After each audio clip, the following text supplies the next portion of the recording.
नमस्कार दोस्तों, घरेलू टोटके चैनल में आपका स्वागत है। दोस्तों, आषाढ़ शुक्ल एकादशी को देवशयनी एकादशी का व्रत किया जाएगा। इस साल 20 जुलाई को देवशयनी एकादशी का व्रत रखा जाएगा। शास्त्रों में देवशयनी एकादशी को विष्णु शयनी एकादशी, आषाढ़ी एकादशी और हरिशयनी एकादशी के नाम से भी जाना जाता है।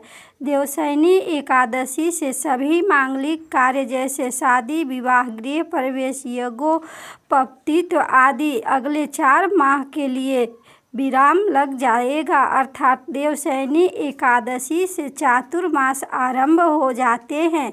दोस्तों, धार्मिक मान्यता के अनुसार देवशयनी एकादशी का व्रत सभी व्रतों में उत्तम है। इस व्रत को करने से समस्त पाप नष्ट हो जाते हैं और जो मनुष्य इस व्रत को नहीं करते हैं वे नरकगामी होते हैं। इस व्रत को करने से भगवान श्री हरि विष्णु जी अति प्रसन्न होते हैं और व्रतों का पूरा फल मनुष्य को देते हैं। दोस्तों, यह व्रत करने से मनुष्य के सभी पाप मुक्त हो जाते हैं तथा अंत में उन्हें मोक्ष की प्राप्ति होती है। दोस्तों, इस देवशयनी एकादशी का व्रत आप पूरे विधि विधान के अनुसार करें। आप एकादशी तिथि के दिन सुबह उठकर आप स्नान करें और स्नान करने वाले पानी में इस दिन थोड़ा सा हल्दी मिला लें। इससे आपके और भी शुभ फल प्राप्त होगा। और दोस्तों, उसके बाद आप स्वच्छ वस्त्र धारण करके अपने मन में भगवान श्री हरि विष्णु जी व माता लक्ष्मी जी के ध्यान करते हुए इस व्रत का संकल्प कर ले और फिर भगवान श्री हरि विष्णु जी और माता लक्ष्मी जी की प्रतिमा स्थापित करें। और दोस्तों, उसके बाद इस दिन आप सबसे पहले भगवान श्री गणेश जी की पूजा विधि विधान से करें और उसके बाद आप इस दिन भगवान श्री हरि विष्णु जी को गंगा जल से स्नान कराएं और उन्हें पीले चंदन का तिलक लगाएं और पीले पुष्प अर्पित करें। उसके बाद आप भगवान श्री हरि विष्णु जी को इस दिन माखन मिश्री का भोग लगाएं और उसमें एक तुलसी का पत्र अवश्य डाल दें, क्योंकि बिना तुलसी पत्र के भगवान श्री हरि विष्णु जी का भोग अधूरी होती है। और दोस्तों, उसके बाद आप इस एकादशी तिथि पर भगवान श्री हरि विष्णु जी के महामंत्र ओम नमो भगवते वासुदेवाय नमः मंत्र का 108 बार जप करें और जप करने के बाद आप देवशयनी एकादशी व्रत की कथा अवश्य सुने। दोस्तों, सूर्यवंश में मानधाता नाम का एक चक्रवर्ती राजा हुआ करता था जो सत्यवादी और महान प्रतापी था। वह अपनी प्रजा का पुत्र की भांति पालन किया करता था। उसकी सारी प्रजा धन्य धान से भरपूर और सुखी थी। उसके राज्य में कभी अकाल नहीं पड़ता था। में उस राजा के राज्य में 3 वर्ष तक वर्षा नहीं हुई और अकाल पड़ गया। प्रजा अन्न की कमी के कारण अत्यंत दुखी हो गई। अन्न के न होने के कारण राज्य में यज्ञ आदि भी बंद हो गए। एक दिन प्रजा राजा के पास जाकर कहने लगे कि हे राजा, सारी प्रजा त्राही त्राही पुकार रही है, क्योंकि समस्त विश्व की सृष्टि का कारण वर्षा है। वर्षा के अभाव से अकाल पड़ गया है और अकाल से प्रजा मर रही है। इसलिए हे राजन, कोई ऐसा उपाय करो जिससे प्रजा का कष्ट दूर हो जाए। राजा मानधाता कहने लगे कि आप लोग ठीक कह रहे हैं, वर्षा से ही अन्न उत्पन्न होता है और आप लोग वर्षा न होने के कारण अत्यंत दुखी हैं। मैं आप लोगों का दुख समझता हूँ। ऐसा कहकर राजा कुछ सेना के साथ लेकर वन की तरफ चल पड़े। वह अनेक ऋषियों के आश्रम में भ्रमण करते हुए अंत में ब्रह्मा जी के पुत्र अंगिरा ऋषि के आश्रम में पहुँचे। वहाँ राजा ने घोड़े से उतरकर अंगिरा ऋषि को प्रणाम किया। मुनि ने राजा को आशीर्वाद देकर कुशल क्षेम के पश्चात उनसे आश्रम में आने का कारण पूछा।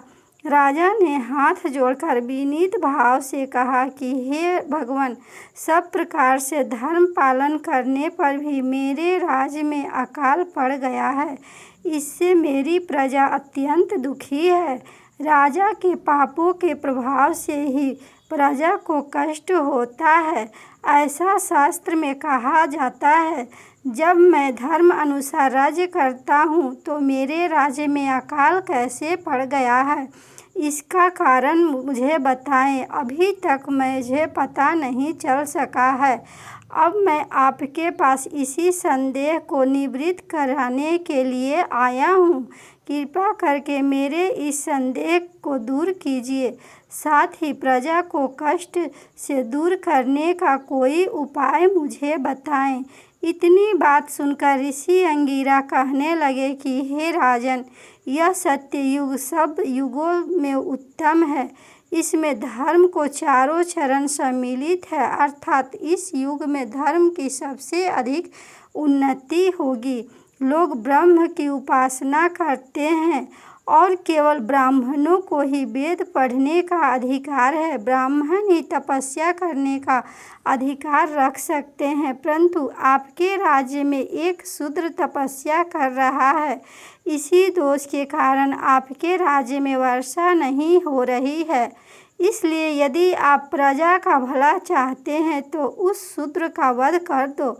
इस पर राजा कहने लगे कि हे महाराज, मैं उस निरपराध तपस्या करने वाले शूद्र को किस तरह मार सकता हूँ?